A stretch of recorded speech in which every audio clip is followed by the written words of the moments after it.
जिंदा रहे, जिंदा रहे, जिंदा रहे। आए आज़ादार हुसैनी ये चलन जिंदा रहे, जिंदा रहे। बिल्लाहिल अलीय्यिल अज़ीम।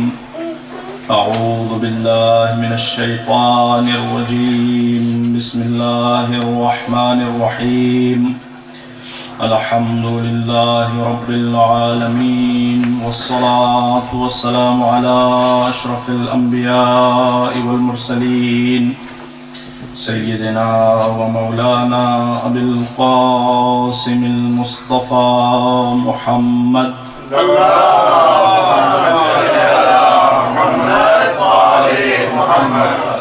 وعلى أهل بيته الطيبين الطاهرين المعصومين المظلومين ولعنة الله على أعدائهم أجمعين. أما بعد فقد قال الله الحكيم في الذكر الكريم: أعوذ بالله من الشيطان الرجيم. بسم الله الرحمن الرحيم. يا أيها الذين آمنوا اتقوا الله وكونوا مع الصادقين. صلوات اللهم صل على محمد وآل محمد.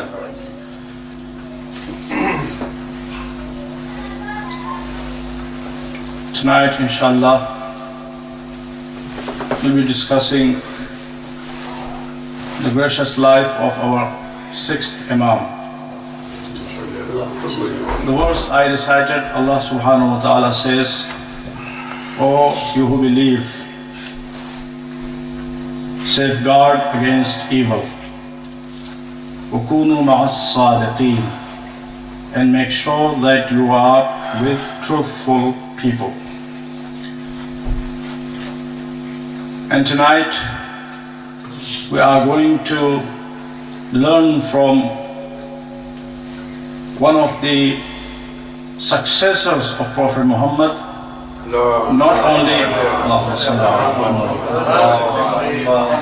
not only his personality is Sadiq, but his name also is Sadiq.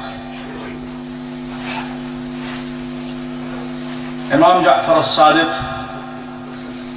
our sixth Imam and the sixth divinely appointed successor of Prophet Muhammad, was born in Medina in 83 age, and he was martyred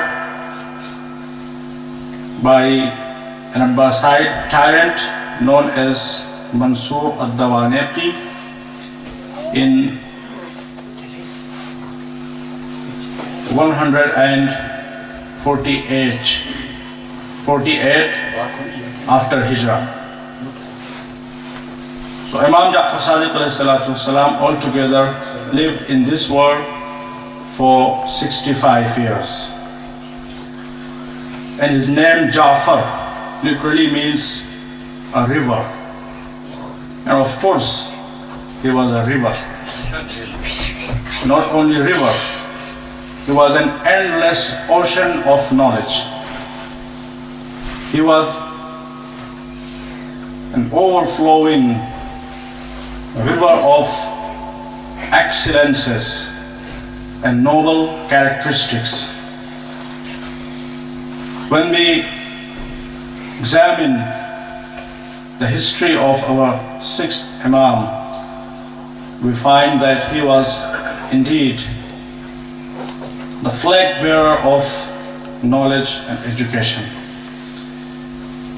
His contribution to the religion of Allah subhanahu wa ta'ala is so significant that even though we are Muhammadi, we are Alawi, we are Hasani, we are Husaini, but we are called Ja'fari.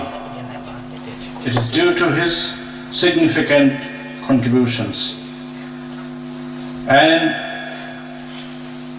according to history, the university which was founded by fifth Imam, the father of our sixth Imam, and improved by our sixth Imam, Imam Jafar Sadiq alayhi salatu wasalam.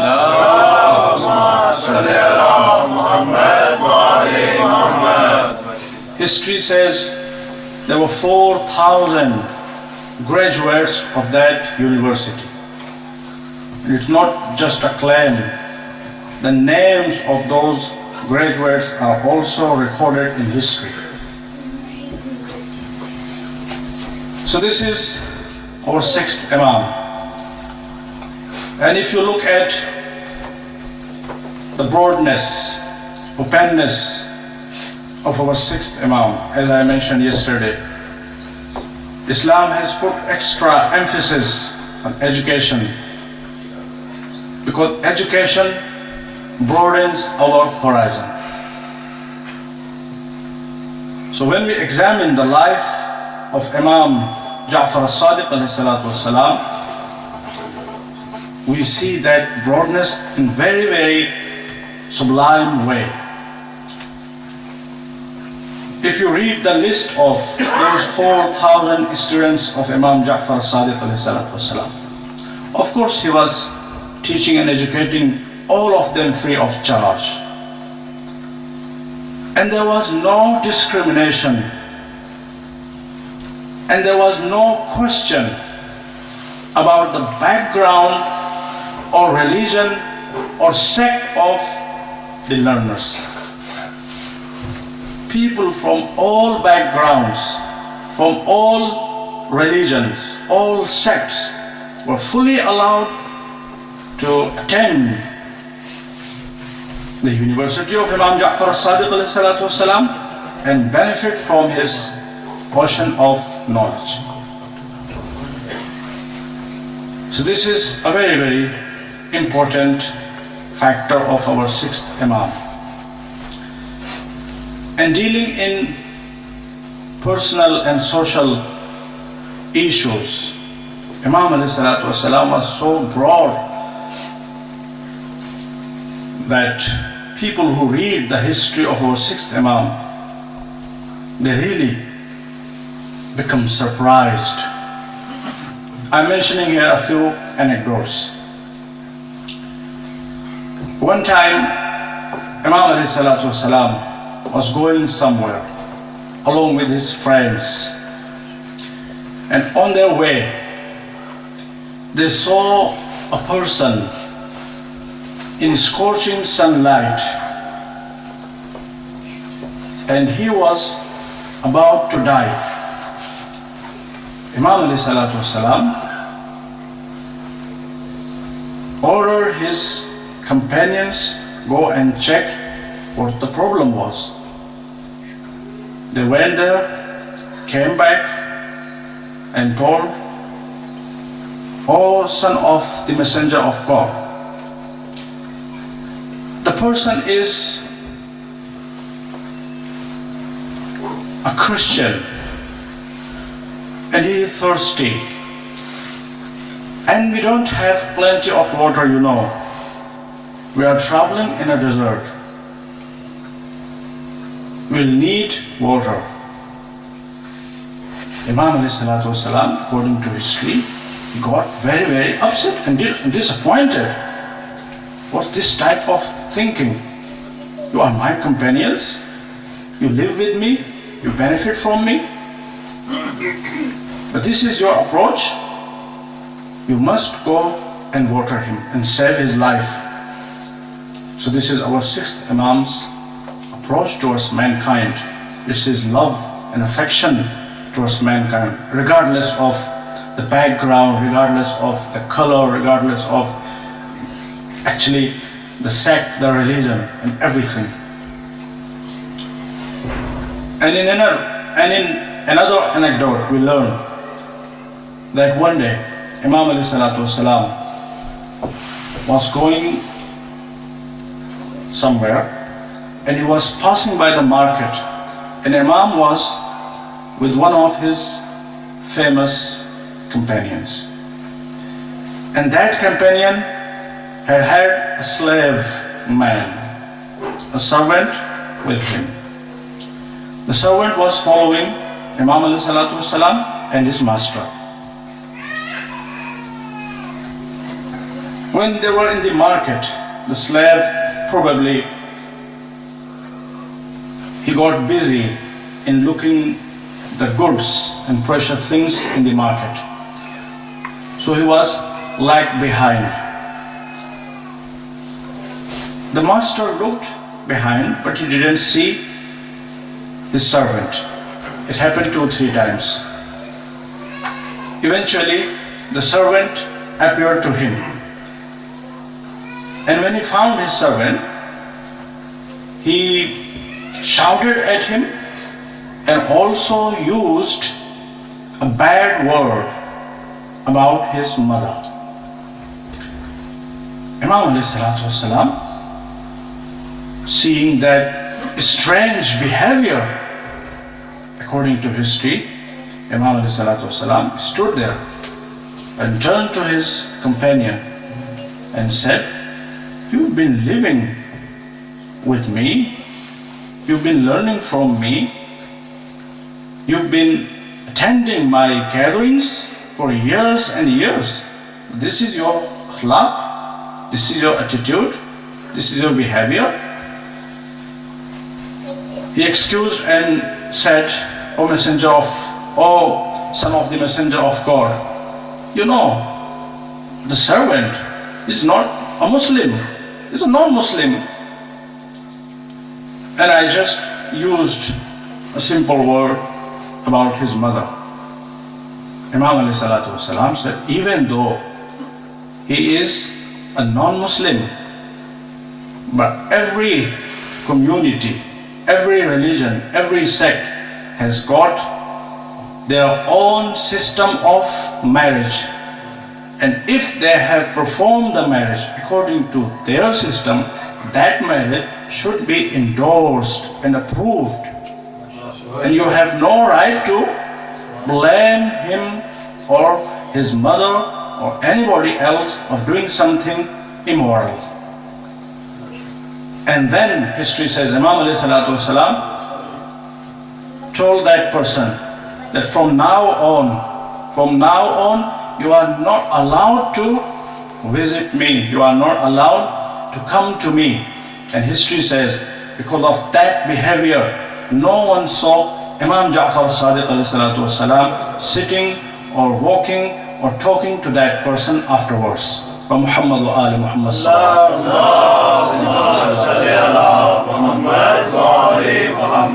So our children, we all should learn the way of speaking, the way of talking. Sometimes when they are in schools, when they are in the colleges, the universities, or outside or in the businesses, they use foul language. And specifically when they are subject to foul languages or dirty languages, abusive languages, in response they use dirty languages. No, even though someone uses bad language about you, but since you are Jafari, you follow our 6th Imam, Imam Jafar Sadiq alayhi salatu wasalam, and you have listened to this anecdote, from now on you be careful of your words, of your language. Never use abusive language. It will hurt our 6th Imam, Imam Jafar Sadiq alayhi salatu wasalam. And actually this is the Islam, this is the true face of Islam, true image of Islam. How tolerant Islam is. No one can understand actually. You know, when a delegation from Najran, on the event of Mubahala, they came to discuss the nature of Jesus Christ with Prophet Muhammad sallallahu alaihi wasallam.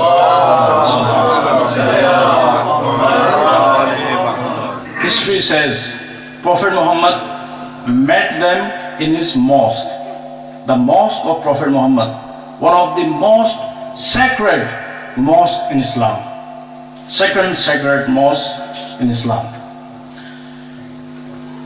According to history, there was just exchanging the greetings, all of a sudden they noticed that it was the time of their prayer. They asked the permission of Prophet Muhammad to be allowed to leave the mosque and come back later on. Prophet Muhammad said, no, there is no need to leave my mosque. You want to pray. This is a place of prayer. This is a place of worship. Pray here in my mosque. And Christian priests, delegation of 70 people, they were allowed to perform their own prayers in their own way by actually blowing in trumpet and doing all their rituals in the mosque of Prophet Muhammad sallallahu alaihi wasallam. हुजूर पाक पे बुलंदतर सलावत।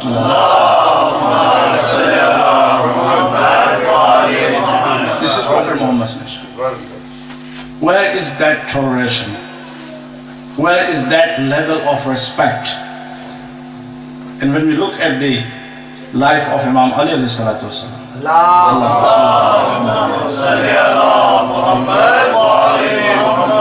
history says one day during the reign of Imam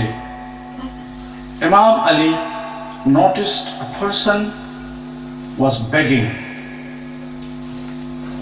Seeing a beggar, Imam Ali alayhi salatu wasalam was surprised and he asked, what's the matter? Why that individual is begging? So it means that Imam Ali alayhi salatu wasalam, despite those sufferings and calamities and atrocious circumstances and imposed wars that he was actually facing by ignorant Muslim community, despite all those problems, had elevated the level of society to the extent that in his kingdom, if someone was begging, it was peculiar, it was strange. So economically, financially, Imam Ali alayhi salatu wasalam had made them so affluent, so prosperous, that begging was a strange situation. And when Imam Ali alayhi salatu asked this question, his companions, those who were around him, they replied, "Oh Imam Ali, he is a Christian man. He is a Christian man, and since he is blind, he has no work. Therefore, he is begging." Imam Ali alayhi salatu wasalam immediately ordered his treasurer, from now on, he must be given enough money to support himself and his own family without begging in front of the people. So this is Islam, and these are actually the teachings of Islam. Now, in summarizing this point, I'm mentioning just one example. If I ask you, what is the worst sin in Islam? What would be your reply? Shirk, polytheism, idol worshipping. And pillars of Islam, what are pillars of Islam? Namaz is one of the pillars of Islam. Zakat, Hajj, okay? These are pillars of Islam. Fasting, these are pillars of Islam. And of course, Wilaya, this is the most important pillar of Islam. So there are 5 pillars of Islam: Namaz, Zakat, Hajj, fasting, and Wilaya. Imagine, you are doing all of them at once. How? It is the month of Ramadan, so you are fasting, okay? And since it is the month of Ramadan, the month of Hajj is very close. You've got your visa and passport in your pocket for Hajj. and you also have got 2,000-3,000 pounds in your pocket to give in charity, zakah. So you are praying, you are fasting, and you are going for Hajj, and you are holding money for zakat, and you are praying in a mosque which is in very close area of a river. Just imagine this scenario. For example, you are in India or anywhere else,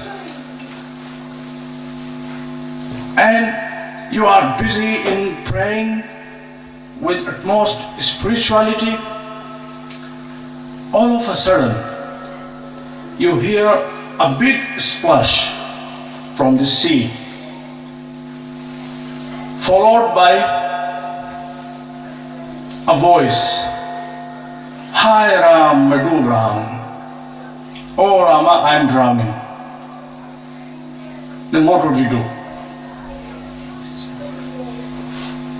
Suppose you know how to swim and you are capable of saving that individual.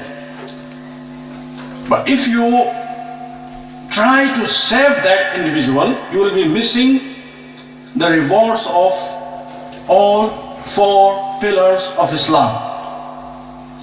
You will have to break your prayer, and once you jump into the water, your fast is also broken, and the money of zakat you are holding will be ruined, and your passport visa for Hajj will be spoiled, and you won't have enough time to reapply and regain the passport and visa. So you lose all 4 pillars of Islam. And probably the worst scenario is the person who is drowning is a mushrik, idol worshipper. Then what would you do? You gather all Muslim scholars from all over the world and ask them not to give their own verdicts. Read Quran from the beginning to the end, the traditions of Prophet Muhammad from A to Z, then give the decree and statement. What would be their statement and their opinion? If they are Muslims and they are representing Quran and the Sunnah of Prophet Muhammad, all must say one thing: you must save him. If you save him, even though you are losing apparently 4 pillars of Islam, but you will be rewarded by Allah much more than that. And if you don't save, your namaz not accepted, your Hajj, you perform 70 Hajj, none of them will be accepted. You give in charity, whole world, nothing will be accepted. You fast forever, none of them will be accepted. And on the day of judgment, you will be held responsible for letting that individual being drowned. And of course, there will be no chance for you to receive Allah subhanahu wa ta'ala's mercy and forgiveness. So this is Islam. And Muslims are expected to represent this Islam. Unfortunately, situation is quite different. Therefore, it is our responsibility, followers of Ahlul Bayt, followers of Imam Jafar Sadiq, to show the world the true face of Islam. Muhammad wa ala